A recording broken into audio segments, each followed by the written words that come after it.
हरे कृष्णा, राधे राधे सभी मित्रों। जब शहर अभी अपनी नींद में पूरी तरह जगा भी नहीं है और हवा में एक ताजगी है, हम एक बहुत ही सुंदर सूत्र पर विचार करने के लिए एकत्रित हैं यहाँ पर कि पढ़ना उन लोगों के लिए बहुत जरूरी है जो साधारण से ऊपर उठना चाहते हैं। यह बात उतनी ही सच है जितनी परेशान करने वाली भी हो सकती है। सच इसलिए क्योंकि मनुष्य और पशु में एक ही मौलिक अंतर है।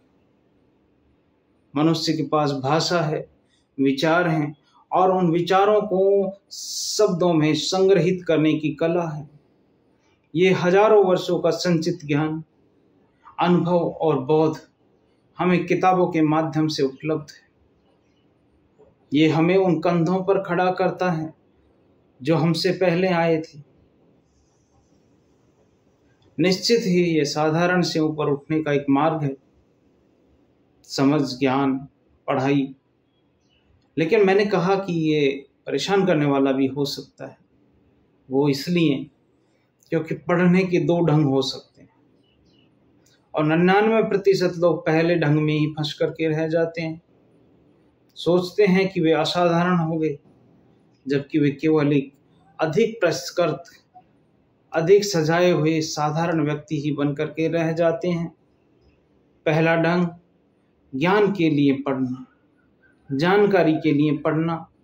ये पढ़ने का सबसे प्रचलित ढंग है। तुम पढ़ते हो ताकि तुम जान सको।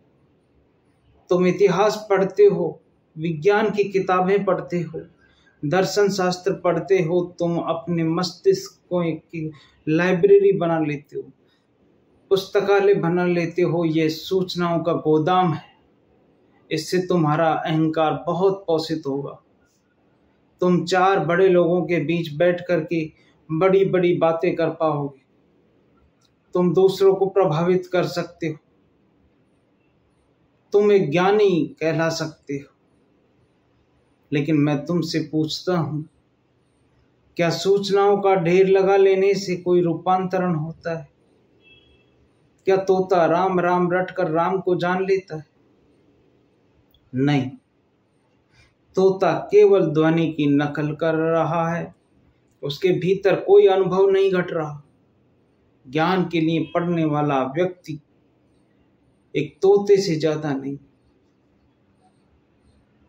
उसने शब्द तो पकड़ लिए, शब्द तो रट लिए, पर सत्य उससे कोसों दूर है। उसके पास उत्तर तो बहुत है, पर उसके अपने नहीं, सब उधार के। कोई इधर से, कोई उस किताब से, कोई उस लाइब्रेरी से, कोई इस आदमी ने कहा, कोई उस सोशल मीडिया से लिया। सब उधार का ज्ञान। और उसका पात्र ज्ञान से इतना भर गया कि अब उसमें सत्य के लिए कोई जगह ही नहीं बची। ये साधारण से ऊपर उठना नहीं है। यह एक सोने का पिंजरा जैसा बना लेना है जैसी बात है। पिंजरा सोने का हो या लोहे का, है तो पिंजरा ही।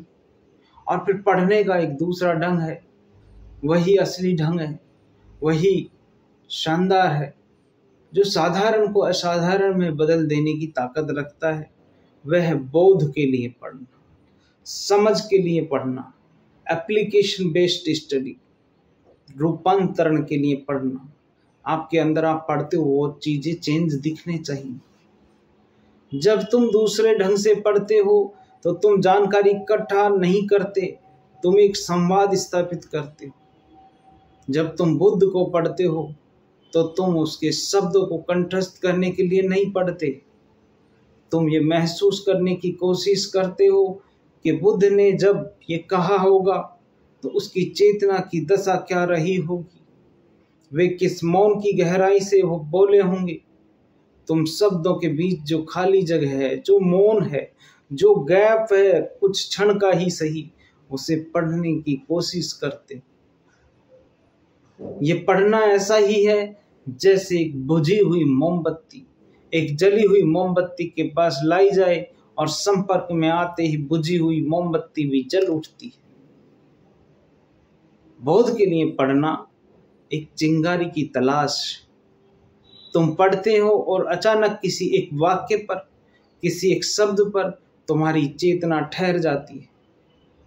वह शब्द तुम्हारे भीतर चोट करता है, तुम्हारे भीतर किसी सोए हुए तार को झंकार देता है। वह तुम्हें उत्तर नहीं देता, वह तुम्हारे भीतर एक गहरी प्यास को जगा देता है, तुम्हारे अंदर एक तड़प पैदा कर देता है, तुम्हारे अंदर उस ज्ञान को समझ में बदलने की तड़प पैदा करके आपको आगे बढ़ाने की कोशिश करता है। वह तुम्हें सांत्वना नहीं देता, वह तुम्हें एक बेचैनी से भर देता है। खुद को जानने की, सत्य को अनुभव करने की इस तरह का पढ़ना तुम्हें ज्ञानी नहीं मुमुक्षु बनाता है। ये तुम्हें अभिमानी नहीं विनीत बनाता है, विनम्र बनाता है। तुम्हें पता चलता है कि कितना अज्ञात है और जो थोड़ा बहुत शब्दों में कहा गया है वह भी केवल चांद की तरफ एक इशारा है। उंगली को नहीं पकड़ लेना है, चांद को देखना है। ये दूसरा ढंग तुम्हें किताबों से बांधता नहीं, बल्कि तुम्हें किताबों से मुक्त होने की प्रेरणा देता है। और यही असली बात है। असाधारण व्यक्ति वह नहीं है जिसने बहुत सी किताबें पढ़ी हैं। असाधारण व्यक्ति वह है जिसने किताबों को पढ़ने के बाद उन्हें धन्यवाद देकर एक तरफ रख दिया और जीवन की किताब को पढ़ना शुरू कर दिया। अस्तित्व स्वयं सबसे बड़ी किताब है और वह हर क्षण खुली हुई। उसे पढ़ने के लिए किसी भाषा की, किसी लिपि की आवश्यकता नहीं है। उसे पढ़ने के लिए सिर्फ मौन की, सिर्फ ध्यान की, सिर्फ दृष्टा भाव की, सिर्फ साक्षी भाव की जरूरत है। जब तुम एक फूल को देखते हो, बस देखते हो, बिना कोई नाम दिए, बिना कोई विश्लेषण किए, तो तुम अस्तित्व की किताब का एक पन्ना पढ़ रहे होते हो। जब तुम रात के सन्नाटे को सुनते हो, चारों तरफ काली रात, हवाएं चल रही हैं, सन्नाटा है, बस सुनते हो, पूरी समग्रता से सुनते हो, तो तुम एक गहरा अध्याय पढ़ रहे हो। जब तुम अपनी सांसों को आते जाते महसूस करते हो, बिना किसी प्रयास के, बस साक्षी भाव के साथ, तो तुम सबसे रहस्यमयी शास्त्र का अध्ययन कर रहे हो। और वह शास्त्र है तुम खुद, तुम स्वयं। किताबें तुम्हें बाहर की दुनिया से जोड़ती हैं, ध्यान तुम्हें भीतर की दुनिया से जोड़ता है। बाकी सारी चीज तुम्हें परिधि की तरफ ले जाती है। तुम्हारा ध्यान, तुम्हारा दृष्टा भाव, तुम्हारा मेडिटेशन तुम्हें केंद्र की तरफ लेकर के आने की कोशिश करता है। जो व्यक्ति अपने भीतर के जगत को पढ़ना सीख जाता है, उसके लिए बाहर का जगत भी एक खुला रहस्य बन जाता है। मैं तुमसे कहता हूं, पढ़ो, निश्चित ही पढ़ो। साधारण से ऊपर उठने की आकांक्षा बहुत सुंदर है, बहुत मानवीय है, लेकिन तोता बनने के लिए मत पढ़ो। तोता बनने के लिए मत पढ़ना, अपनी मेमोरी को भरने के लिए मत पढ़ना, क्योंकि पहले लोग 40 तक के टेबल्स याद करते थे, पहाड़े याद करते थे। अब कितने बच्चे हैं जो मेरिट होल्डर हैं और उनको 40 तक के पहाड़े याद हैं। वक्त के हिसाब से क्या चीज़ पढ़नी है, क्या चीज़ नहीं पढ़नी, वो सब बदलती है। तो अपनी मेमोरी को बेवजह मत भरिए। पढ़ो ताकि तुम्हारे भीतर प्यास जगे, पढ़ो ताकि तुम्हें इशारा मिल सके उस परम मौन का।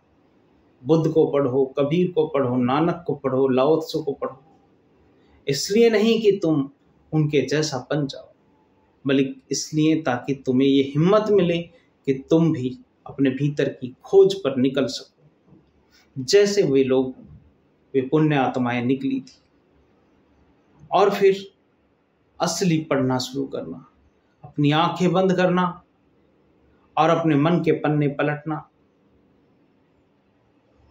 अपने क्रोध को पढ़ना, प्रेम को भी पढ़ना, अपने भय को भी पढ़ना, और जब तुम अपने ही मन में इन पन्नों को एक साक्ष्य भाव की तरह पढ़ने लगोगे तो तुम पाओगे कि तुम इन पन्नों से अलग हो।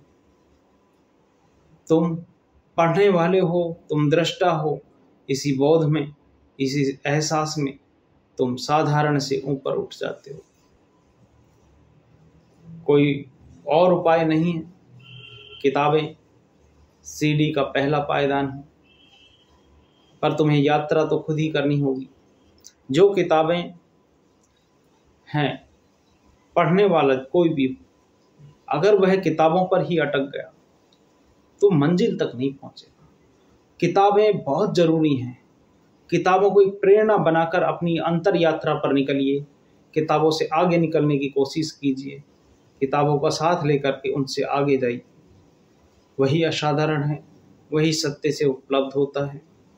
हरे कृष्णा। आप सबका मंगल हो, कल्याण हो, सत्य मुक्ति हो, स्वस्थ मुक्ति हो। भवतु सब मंगल। हरे कृष्णा। राधे राधे राधे।